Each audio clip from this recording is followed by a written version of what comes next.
Hey, principals. So I know this is this idea of this being harsh, but think of like the death of the superhero principal hopefully has transformed this idea that you have to be everything to everybody.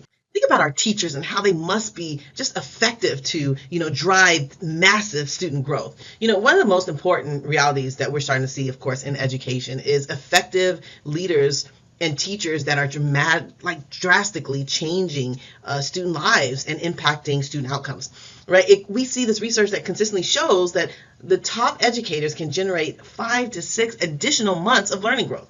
That means that, of course, retention is not just only HR. It's about, instructional strategies that we empower our teachers to kind of utilize to know that things are working, right? And so if we want better student outcomes, we must create environments where great teachers can not only be nurtured, but stay, grow, and lead. So this is what this is pretty much a blueprint for kind of how do you stay sane and how do you think about our sustained model. Instead of just constantly asking educators to do more, put more on their plate, we need to kind of rethink the word more itself, and think about sustainable leadership and how it requires true clarity around what we should be doing, what we must stop doing, and what we need to kind of continue protecting. Right? And schools improve, we know our leaders are very intentional about this, and they kind of simplify our priorities. They focus on these systems that can last beyond one school leader or even one individual leader. That brings me to this slide. Stop practicing fueling educational burnout. So burnout is, of course, we know it's not caused by just hard work alone. It's often caused by this unnecessary friction. And so thinking of how do we need to stop creating these, we call it bottlenecks, but because everything depends on one person, right? And so thinking of how do we eliminate some of these things like compliance-driven micromanagement that kind of drains energy and creativity, and thinking of how do we ignore how we must stop ignoring, adult well-being, right? Our teachers' well-being, everybody in school. Thinking about healthy schools and how are we having healthy environments within our school. Because in our school now, our teachers are frustrated, overwhelmed, and not empowered, and are emotionally exhausted. So, I'm all about that coaching life, thinking of how do we, dedicate time to coaching as a principal, as a leader.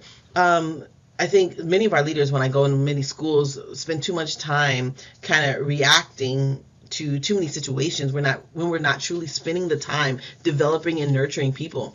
And so when we think about sustainable leadership, it really focuses on coaching. Are you a coaching leader? Prioritizing your observations, your walkthroughs, your feedbacks, align instructional practices throughout the school, continue to foster and just nurture teacher growth. That bite-sized feedback that's grounded in kind of low, inference, really evidence. It really helps teachers improve without feeling overwhelmed. And when you are a leader that coaches consistently, it builds that teacher capacity, instructional capacity just over time. So when we start truly practicing inclusive innovation, it's not about having the new things, right? The new program or the new initiative. It's pretty much about how change happens, and the best ideas come from the people who are most close to the work. And so inclusive education means inviting people to the table. You're inviting your teachers, you're inviting your support staff, you're inviting your students into the problem solving process. And so when people as a unit help build solutions, that's power. They're more not only invested in learning, but also investing in the implementation and the success. So I say you have to continue kind of nurturing these 4 creative drivers and culture drivers. Thinking about strong school culture and how it's intentional through these 4 critical drivers. First is trust. People need psychological safety, reliability. Second, of course, we know is workplace health. The mental health and the physical well-being of our teachers is crucial. Third is personal growth. How are you keeping them on that trajectory? Our teachers need opportunities to grow, develop, feel fulfilled. And of course, fourth is the leadership support, which is you. Your staff needs not only your cheerleading and advocacy, but also your guidance and just consistent encouragement. And so when these kind of 4 pillars are strong, retention and performance continue to grow together and improve. So if you can implement like 15-minute culture boosters, that would be crucial. So I would definitely put it on my calendar, right? And so we think culture, let's have one big event. And no, it's really built through small interactions, small routines, repeated consistently. So think of simple practices like, maybe you're doing a trust web, you're doing, energy map, maybe one word goals where you create an opportunity for true connectedness in the school, for reflection, and sometimes just clarity. And so these quick routine operations in ways that are practical really can be sustainable for busy schools.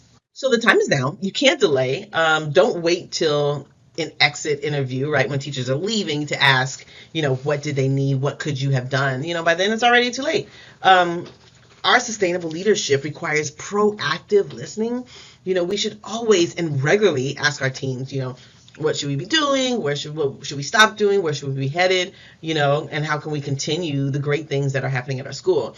And many of these conversations, remember, they have to have psychological safety to make sure that they not only trust you, but they provide real insight into the true health of your organization. Okay, now we're really working towards the transform theory into our daily practices. So again, it can't be centralized around the office or around one title. It has to be sustainable schools. They often move away from this isolated decision making to a distributed leadership network where people are collaborating and supporting one another's daily. This often reminds me of just important, principle, of course, Maslow before Bloom's.